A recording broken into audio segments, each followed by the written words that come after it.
mustache, and although worn by many famous stars such as Charlie Chaplin and Oliver from Laurel and Hardy, Hitler gave the toothbrush its popularity and as a result made it the most powerful configuration of facial hair the world has ever seen. One theory as to what influenced his mustache is that according to a soldier who knew Hitler during the First World War, his large mustache would not fit under the gas mask, so he was ordered to trim it and the toothbrush stuck until his death in 1945. A funny theory is that Hitler admired Charlie Chaplin and copied him by shaving his mustache accordingly. This theory however is false, as Hitler certainly did not admire Chaplin and actually banned Chaplin from even entering Germany, and crazy enough, Chaplin was actually on Hitler's death list. It is believed that the main reason Hitler wore his mustache was to assert his leadership, and may have also been a challenge for him to leave a more appearance mark on history, and this certainly backs it up. Hitler was advised to lose his mustache by his press secretary Dr. Sedgwick in 1923. Hitler's response was that if it's not in fashion now, it will be later because I wear it, and he couldn't have been more right.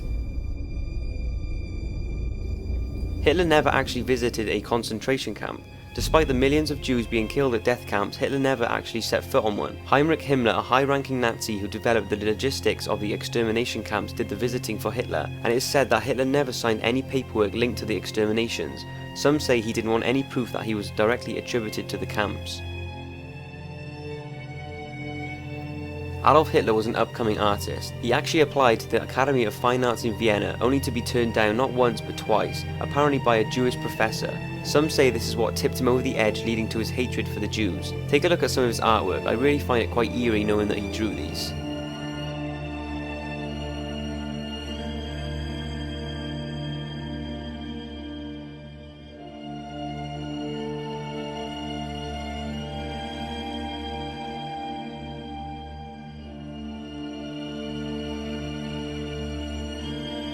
Hitler had an incredibly sweet tooth, mainly for chocolate. It is widely known that Hitler favoured a vegetarian diet and rarely touched alcohol or cigarettes, but when it came to chocolate and sweets he certainly didn't eat in moderation.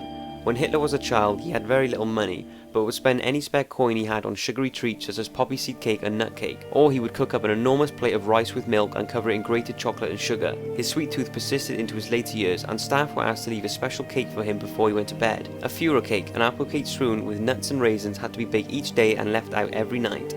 Workers say that it wasn't unusual for Hitler to eat 2 pounds of chocolate per day, and Mr. Puzzi, then his piano player, reported seeing him pile sugar into a glass of expensive red wine at a society dinner. He was also said to have 7 sugars in his tea, and despite his sugar intake, Hitler actually feared going to the dentist, and as a result had poor oral hygiene.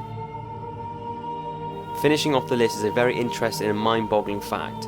Standing in his wrecked home, Henry Tandy watched his city burn and heard the screams of hundreds of men, women and children after an attack by 515 German bombers. The brave air raid warden had spent the previous 10 hours fighting his way into blazing houses, rescuing victims and pulling out bodies as the Luftwaffe tried to destroy his village. But nothing Henry did that night could ease the sickening sense of guilt he had. Now let's take things back a few years. On September the 28th, 1918, Private Henry Tandy, a British soldier serving near the French village of Marcoing, reportedly encountered a wounded soldier and decided not to shoot him, sparing the life of 29-year-old Lance Corporal Adolf Hitler. I took aim but couldn't shoot a wounded man, Tandy remembered, so I let him go. The German soldier nodded in thanks and disappeared. It was years later that Henry realised he had missed the chance to kill Hitler, when in 1938 he received a shocking phone call from Prime Minister Neville Chamberlain, who had just returned from a meeting with Hitler to try and talk him out of war.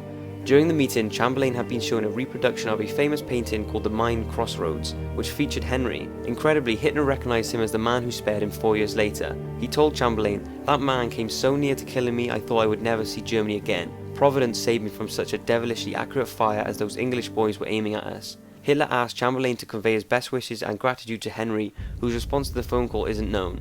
This has to be one of the biggest what-ifs in history, and until his death in 1977 at the age of 86, Henry had to live with the stigma of being the man who did not shoot Hitler. I hope you've enjoyed the video, and let's hear in the comments what you think would have happened if Hitler was killed that day. Und habe mich dann durch Fleiß, durch Lernen und ich kann sagen durch Hunger